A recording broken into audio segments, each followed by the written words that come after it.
Hello! Welcome to JunZen Vlogs. Sa napili naming feature para sa first time ng vlog namin ay yung Swanee Fest dito sa Georgia. So, maaga pa lang ay gumising kami para mag-drive do sa likod ng library na medyo across the street lang papunta sa Swanee Town Center. Ito yung park na pagdadausan ng Swanee Fest. So, finally, nakarating kami at medyo may kaunti-unting mga kotse na nakapark na doon.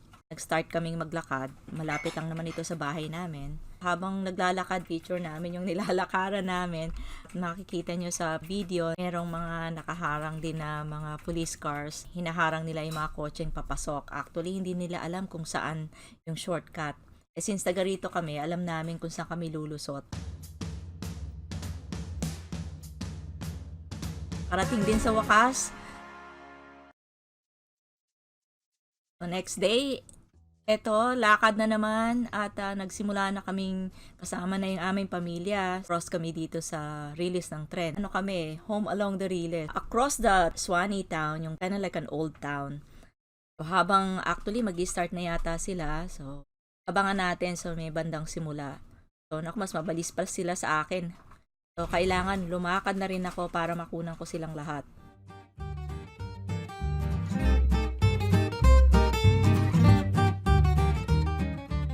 Habang naglalakad sila, naglalakad din ako at kinukunan ko sila. So, ito yung pinaka-umpisa. So, it just start in a small street.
Iba-ibang kategory at mga businesses ang kasama dito. The first time din natin gamitin itong ating GoPro pagpipicture nitong Swanee Fest. Yung layo ng bahay namin papunta dito sa park ay about 0.5 miles, so kalahating milya. So, ngayon lulusot tayo ngayon dito sa tunnel. Sa ibabaw nitong tunnel, ayan nga yung train na nakita natin kaninang umpisa ng ating video. Para makatawid kami doon sa kabila, pupunta kami ngayon dito sa tunnel. Dito kami lulusot. So makikita nyo yung mga tao. Sila doon din ang punta kasi itong parada ay iikot doon sa pinaka-parke mismo.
kapag meron ditong parada, meron silang mga dala-dalang mga candy or mga pamigay, minsan libreng t-shirt, kung ano-ano, no? May ballpen, may papel, yung makikita nyo, meron yung iba, may dala-dalang basket, puro candy ang laman.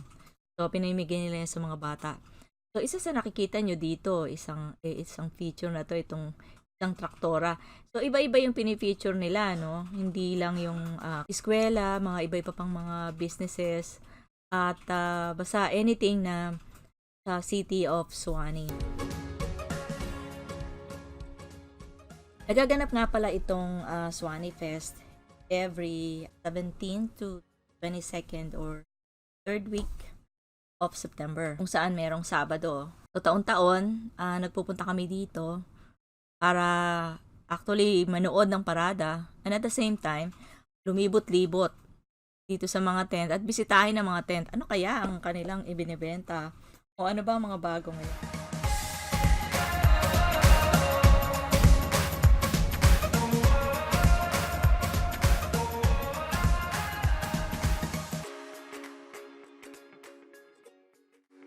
So, ngayon, tapos na itong parada. So, umiikot-ikot na kami at tinitingnan namin itong mga tent na merong mga paninda.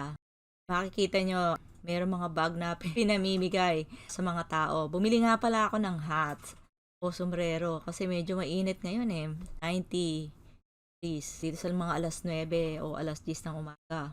So, medyo mainit. Para paglakad naman namin hindi naman masunog ang mga tuktok namin. Sa dako pa roon, merong isang malaking tent kung saan maraming mga lamesa kasi bukod sa meron din mga pagkain na mga tinitinda dito. Kumuha nga kami ng popcorn at may nakita akong for Vietnamese food. So, yun ang aming kinain ng tanghalian. Isa sa mga interesting na kasama dito yung nakita yung matangkad na mama ay parang meron silang circus. Dala-dala nila ang kanilang caravan at meron din silang actually tent. So, mamaya ay pupunta tayo doon sa isang mama naka-estatwa. Ito pinapakita ko tong isang Sivia tea. Isang tent yan na libre pinapamigay nila. Yung mga iba-ibang flavor ng inumin. So, ngayon, pipila ngayon tayo dito sa circus. Ayan, kinakamayan natin itong estatwa, golden estatwa. Napakaganda ng kanyang makeup.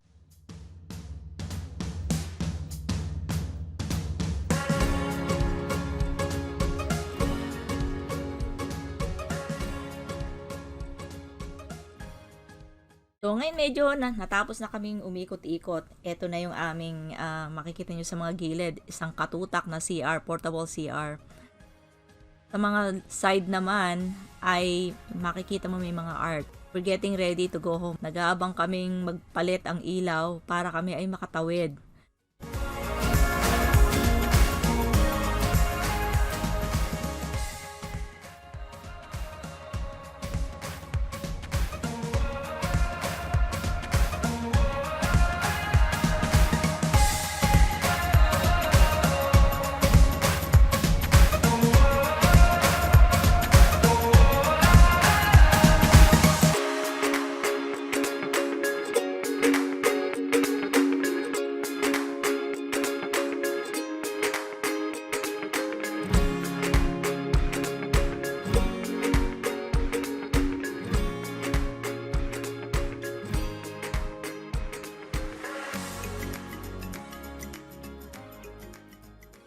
Lalakad kami uli pabalik dito sa parang tunnel. Titingnan natin kung gaano nakarami ngayon. Kanina yung before na madilim na halos kukunti ang mga kotse. Ngayon ay pabalik na kami uli sa Suwannee Library at dyan namin ipinark kanina yung kotse. Yung building dito sa kanan, ayan ang Suwannee Library. So makikita nyo ay punong-puno ng mga kotse. So, ngayon ay tapos na ang aming morning tour ng Suwannee Day. So, stay tuned. Bye-bye.